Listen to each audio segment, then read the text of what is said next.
Ladies and gentlemen, take a moment to think about this. Every decision you make is a vote for the kind of person you want to become. Staying up late watching TV instead of getting ready for the next day? That's a vote. Choosing a sugary snack over a healthier option? Another vote. Skipping your reading time to scroll through social media? Yet another vote. Step by step, choice by choice. You're casting ballots that shape who you are becoming. The truth is, the potential of your future is hidden in your daily habits. These routines are like unseen threads weaving the pattern of your life. Some of these threads are strong, built from discipline, consistency, and intention. Others are weak, formed from delay, excuses, and short-term comfort. The overall quality of your life depends on which threads are more dominant in your personal tapestry. Here's something important to understand. Success isn't something you chase. Often, what we chase stays out of reach. Success is something you draw in by becoming the kind of person who naturally achieves it. And that transformation starts with your habits, the small daily choices that shape your mindset, skills, and ultimately your path in life. Now, let's be clear. Removing unhelpful habits isn't simple. If it were, everyone would be living remarkable lives. But many aren't willing to make the effort or the sacrifices that greatness requires. They settle into their routines, relying on reasons and justifications for why their goals remain out of reach. But you're not here by accident. You're here because something within you knows you're meant for more. You want to reshape yourself into someone with stronger discipline, greater resilience, and the power to achieve what others believe is impossible. And that change begins now with recognizing and breaking the patterns that have been holding you back. Let's explore how transformation truly happens. Transformation begins with awareness. You cannot change what you refuse to acknowledge. Take an honest look at your life. Which of your current habits are not aligned with your best self? Be completely honest. The truth may feel uncomfortable, but comfort has never led to real growth. Maybe it's your morning routine, hitting the snooze button multiple times before rushing into the day without focus or intention. Or perhaps it's how you handle your finances, spending impulsively on short-term pleasures with no lasting value. It might even be your health habits, choosing convenience over good nutrition, staying inactive, or prioritizing distractions over real rest. Whatever those unhelpful habits may be, write them down. There's real power in seeing them on paper. Doing so forces you to face them directly. It removes their ability to hide behind denial or excuses. Once you've clearly identified your weak habits, the next step is to replace them with stronger ones. Nature doesn't tolerate empty space. If you simply remove a habit without putting something better in its place, the old one will eventually return.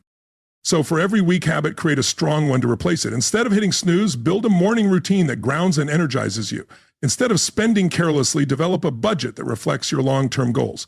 Instead of neglecting your health, adopt a consistent plan for eating well and staying active, one that respects and supports your body.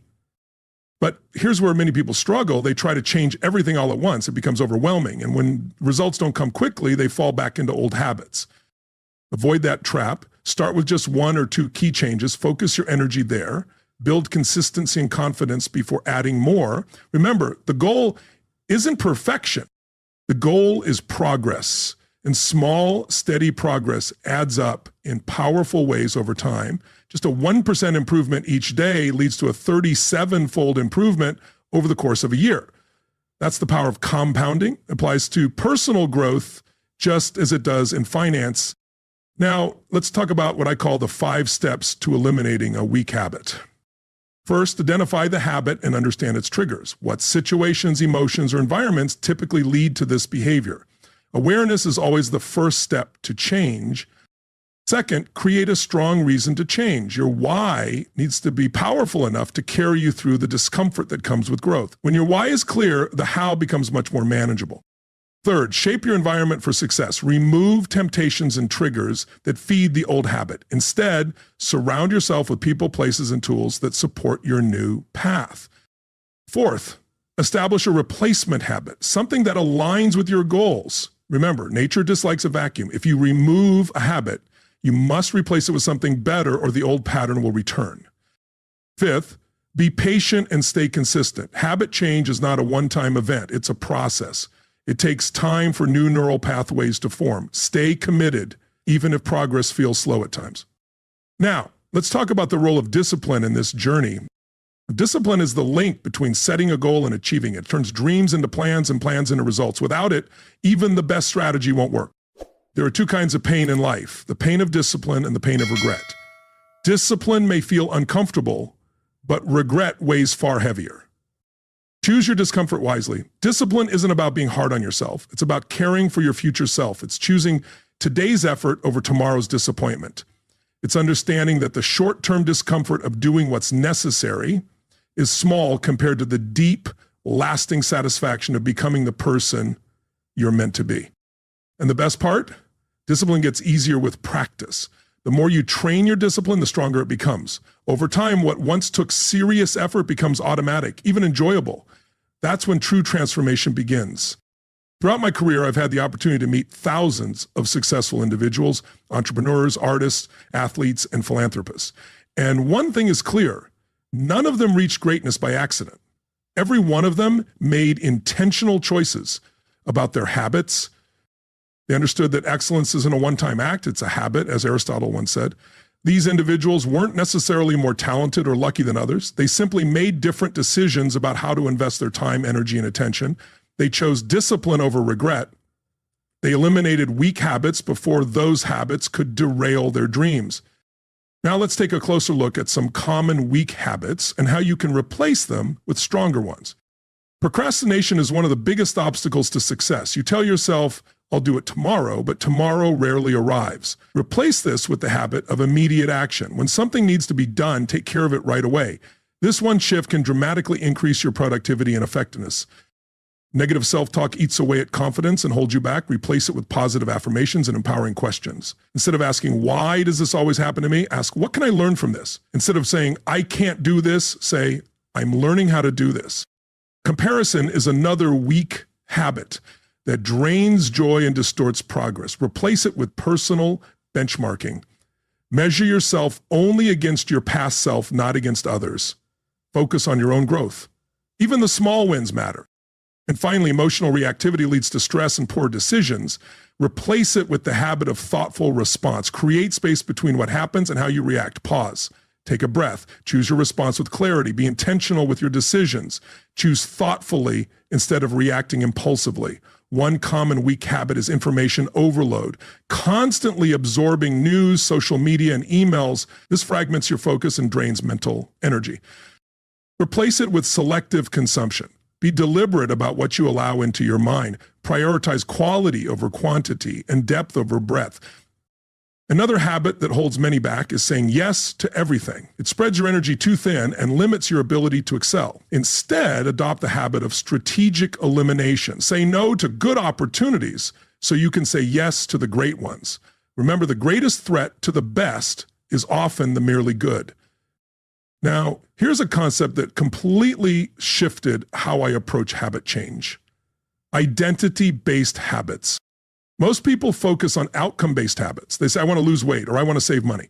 But real lasting change starts with identity. Focus not on what you want to achieve, but on who you want to become.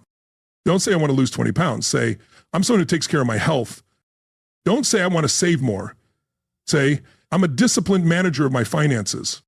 When you shift your identity, your behaviors follow naturally. You no longer have to force yourself to act a certain way. You simply act in line with the kind of person you believe yourself to be.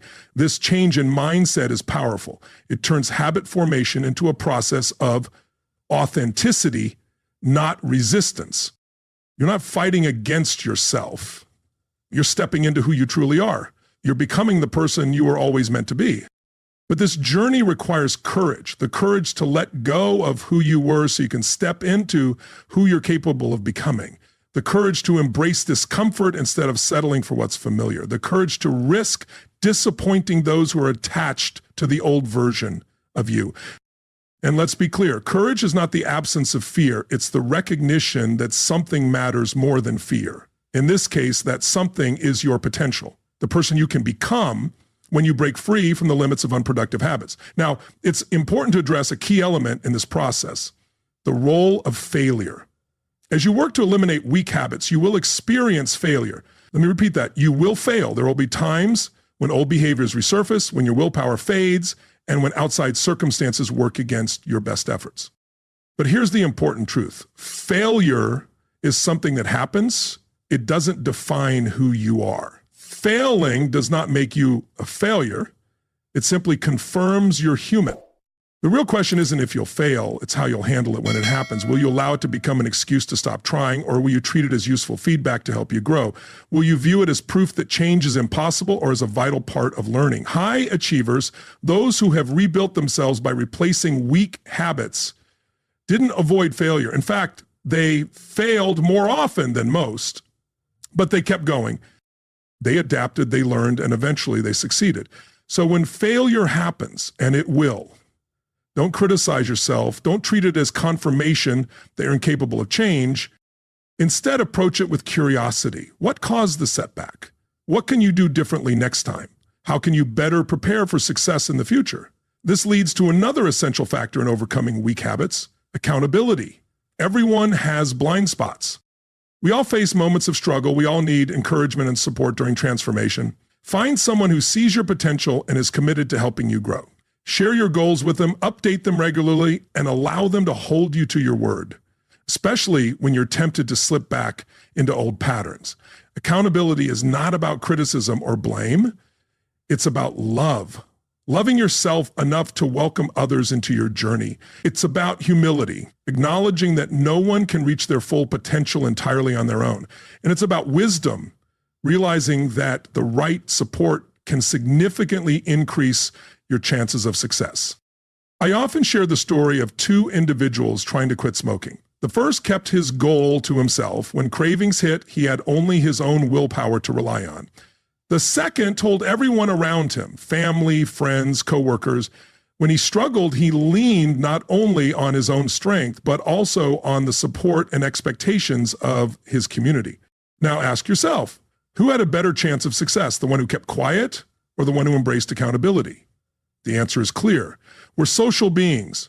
We tend to perform better when others are watching, when we know someone is counting on us, and when we can share both wins and lessons with others. So don't try to eliminate your weak habits alone.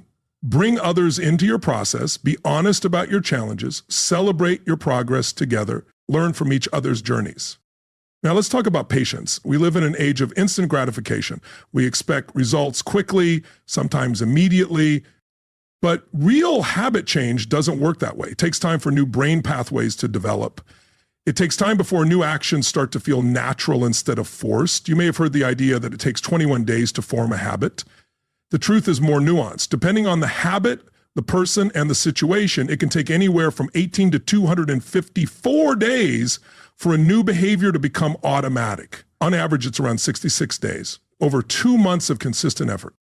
So be patient with yourself. Don't expect instant transformation. Celebrate the small wins. Understand that even if progress seems slow, important changes are happening beneath the surface. The seeds you plant now will grow into results if you stay committed and don't give up. The goal isn't perfection, it's progress. You don't need to perform your new habits perfectly every time. Research shows that occasionally missing a chance to follow through on a habit has little to no impact on long-term habit formation. What matters most is the overall trend, not isolated moments of success or failure. This leads me to an important point: the power of tracking. What gets measured gets managed. If you want to eliminate weak habits and establish strong ones, start tracking your behavior. Whether it's through a journal, a spreadsheet, or a mobile app, it doesn't matter as long as you stay consistent. Tracking serves many purposes. It helps you become more aware of your behavior patterns, offers tangible proof of your progress. It fosters accountability, even if that accountability is only to yourself. And perhaps most importantly, it gives you the chance to celebrate small wins along the way. Don't overlook the power of celebration in the habit-building process. When you celebrate your progress, your brain releases dopamine, the same chemical responsible for feelings of pleasure. This creates a positive feedback loop, reinforcing the behavior and increasing the likelihood of repeating it. So track your habits and celebrate your victories, no matter how small. Did you resist the urge to check social media during productive time? Celebrate. Did you choose a healthy meal over fast food? Celebrate. Did you save a portion of your paycheck instead of spending it all? Celebrate. These celebrations don't need to be grand. Simply acknowledging I did it can be powerful. The key is to link that positive feeling with the behavior you want to encourage. Now, let's talk about the role of your environment in this process. Your environment often has more impact on your behavior than your willpower. If you're trying to eat healthier, but your kitchen is filled with junk food, you're setting yourself up for failure. If you're working to be more productive, but your workspace is cluttered and distracting, you're facing an uphill battle. Design your environment to support the habits you want, not sabotage them. Make the behaviors you want to practice easy and the ones you don't want to engage in difficult. Remove triggers that lead to weak habits and create reminders for strong ones.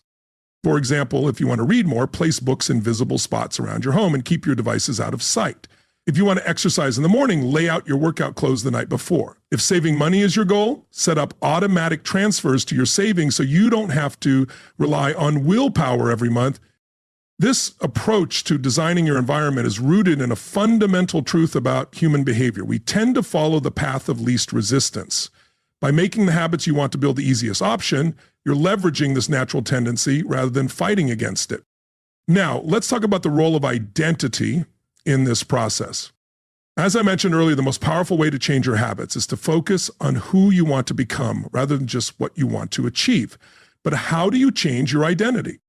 Identity change happens gradually through a feedback loop between your actions and your beliefs. Your behaviors shape how you see yourself, and how you see yourself shapes your behaviors.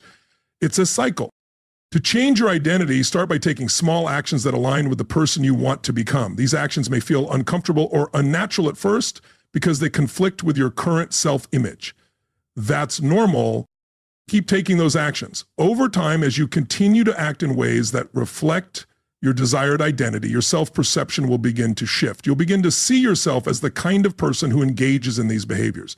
Once you identify as such, these actions will become more natural and automatic. For example, if you want to become a disciplined person, start by taking small, disciplined actions, making your bed each morning, keeping your commitments, arriving on time. At first, these actions may feel forced and require conscious effort, but over time, as you continue, you'll start to view yourself as a disciplined person. And once that shift happens, acting with discipline will come naturally.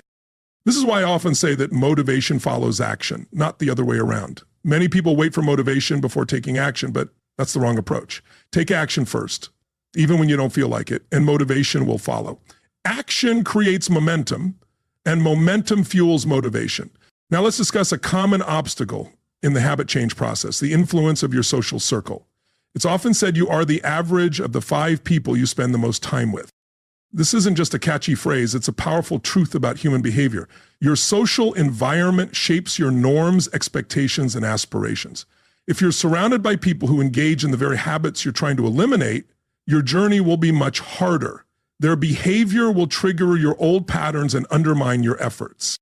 And this doesn't mean you need to cut ties with friends and family, but it does mean being intentional about who you spend time with and how they influence you. Seek relationships with people who embody the qualities and habits you want to adopt.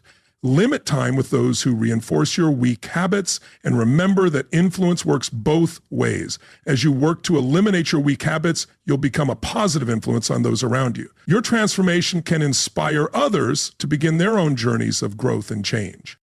Let me share a powerful truth that has guided my own journey. Success leaves clues. Whatever you want to achieve or become, someone has already paved the way. Learn from them, study their habits, mindsets, and strategies. You don't need to reinvent the wheel. If you want to become financially successful, study the habits of wealthy people. If you want to improve your health, study the habits of healthy individuals. If you want to build a thriving business, study the habits of successful entrepreneurs. This doesn't mean blindly copying others. We all have unique circumstances, strengths, and challenges, but by learning from those who have achieved what you aspire to, you can speed up your progress and avoid common mistakes. Books, podcasts, courses, and mentors are all valuable resources for learning success habits. Invest in yourself. The knowledge and insights you gain from these resources will pay dividends for the rest of your life. Now let's address an important question. What if you're not sure which habits to focus on? What if you're unclear about the person you want to become? Start by clarifying your values and goals. What matters most to you? What kind of life do you want to create? What impact do you want to have on the world? Your answers to these questions will guide your habit choices. For example, if family is a core value, you might prioritize habits that allow you to be present with your loved ones, such as limiting work hours, creating technology-free zones at home, and establishing family rituals. If health is a priority, you might focus on habits like regular exercise, nutritious eating, adequate sleep, and stress management. If continuous learning matters to you, you might develop habits around reading, taking courses, seeking new experiences, and reflecting on what you've learned. The key is alignment. Your habits should align with your values and goals. When they do, motivation comes more naturally because you connect your daily actions to what truly matters to you. This leads me to another important aspect of eliminating weak habits. Understanding the power of keystone habits. These are habits that, when changed, create positive ripple effects throughout your life. They trigger a chain reaction of other improvements without requiring the same level of effort. For instance, regular exercise is a keystone habit for many people. Once they start exercising consistently, they often find themselves naturally eating better, sleeping better, and feeling more energetic and confident. These changes weren't directly targeted, but they resulted from the keystone habit. Other examples of keystone habits include getting enough sleep, daily planning, meditation, and tracking finances. Focusing on these keystone habits can help you achieve more significant results in the transformation process.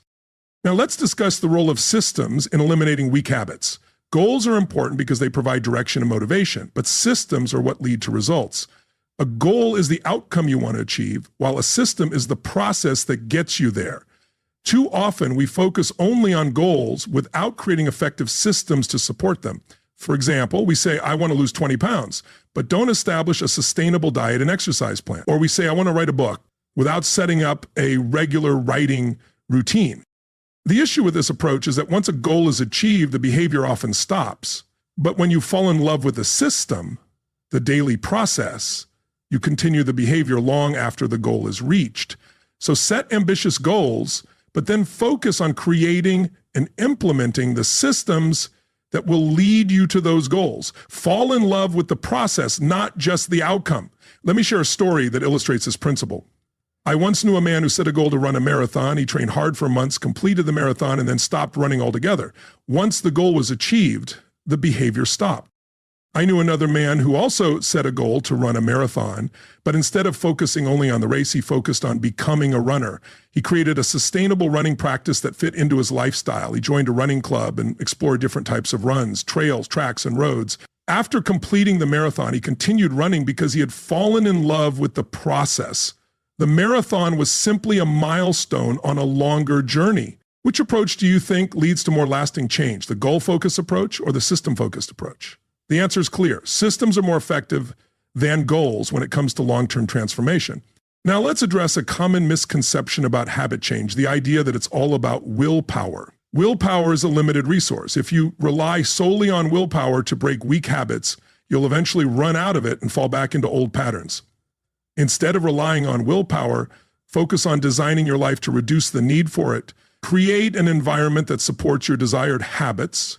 Establish routines that automate positive behaviors, and surround yourself with people who reinforce your new identity. This doesn't mean willpower isn't important. It is, especially in the early stages of habit change when new behaviors haven't yet become automatic.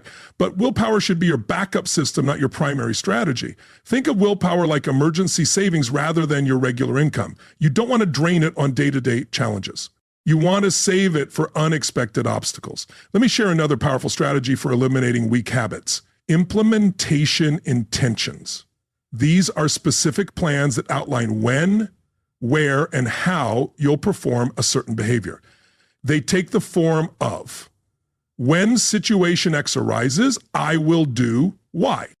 For example, instead of saying I'll exercise more, you might say every Monday, Wednesday, and Friday at 7 o'clock a.m., I'll go to the gym and follow my workout. Instead of saying I'll eat healthier, you might say, when I feel the urge to snack in the afternoon, I'll eat an apple or a handful of nuts. Implementation intentions remove ambiguity and decision fatigue. They turn vague aspirations into concrete action plans. Research shows that people who use implementation intentions are significantly more likely to follow through than those who don't. Now, let's talk about the importance of starting small. Many people fail in their habit change efforts because they try to do too much too soon. They decide to overhaul their diet, exercise routine, sleep schedule, and work habits all at once. This approach almost always leads to burnout and the abandonment of the entire effort. A more effective approach is to start with tiny habits, behaviors that are so small they require minimal motivation and effort. Want to start meditating? Begin with just 1 minute per day. Want to read more? Start with a single page before bed. Want to improve your nutrition? Add 1 vegetable to your daily diet. These tiny behaviors might seem insignificant, but they serve a critical purpose. They establish the neural pathways for the habit and build your identity as the kind of person who engages in this behavior. Once the habit is established, you can gradually increase the duration or intensity. Remember, consistency is more important than intensity, especially in the beginning. It's better to meditate for 1 minute every day than for an hour once a week. It's better to read 1 page every day than to read 100 pages once a month. Start small, stay consistent, and gradually increase the challenge as the behavior becomes more automatic. This approach is sustainable and leads to lasting change. Now, let me address a question you might be wondering. How long does it take to kill a weak habit? The answer depends on several factors: the strength of the habit, your motivation for change, the effectiveness of your strategy, and the support systems you have in place. Some habits can be changed relatively quickly, in a matter of weeks. Others may take months or even years to fully transform. The key is to focus on the process, not the timeline. Trust that if you're consistently taking steps in the right direction, change will happen, even if it's slower than you'd like. And remember, habit change isn't linear. You'll experience setbacks along the way. There will be days when old patterns resurface, when motivation wanes, and when progress seems elusive. This doesn't mean you're failing. It means you're human. The path to transformation is rarely a straight line. It's more often a series of ups and downs, forward and backward. But as long as the general trend is upward, you're on the right track. Let me share a powerful mindset shift that can help you navigate these ups and downs. Think of habit change as an experiment rather than a test. A test is something you pass or fail. An experiment, on the other hand, is something you learn from, regardless of the outcome. When you approach habit change as an experiment, every attempt, successful or not, provides valuable data. What worked, what didn't, why? How can you adjust your approach based on what you've learned? This experimental mindset reduces the emotional charge of setbacks. Instead of thinking, I failed, you think, that's interesting. That approach didn't work as well as I expected. What can I try next? This keeps you engaged in the process instead of giving up when things don't go as planned. Don't wait until you're in the midst of a stressful situation to figure out how to cope. Develop your stress management toolkit now and practice using these tools regularly. Remember, stress isn't just an emotional experience, it's a physiological one. When you're chronically stressed, your body enters a state of fight or flight with elevated cortisol levels and decreased immune function. This state makes it difficult to think clearly, make wise choices, and exercise self-control. By managing your stress effectively, you create the physiological conditions necessary for successful habit change. You enable your prefrontal cortex to do its job, overriding automatic responses and making choices aligned with your long-term goals. As we near the end of our time together, I want to leave you with a few final thoughts on rebuilding yourself by killing your weak habits. Success is nothing more than a few simple disciplines practiced every day. Failure is simply a few errors in judgment repeated every day. The real question is, what are you practicing daily? You are not what you want to be. You are not what you hope to be. You are not what you intend to be. You are what you do. Your habits define you. They create your life story one day at a time. So write a story worth telling. Create a life worth living. Become a person worth becoming. It all starts with your habits, those small decisions you make every single day that shape your character, your capabilities, and ultimately your destiny. The choice is yours. The time is now. The person you're capable of becoming is waiting for you to take that first step. Don't keep them waiting any longer.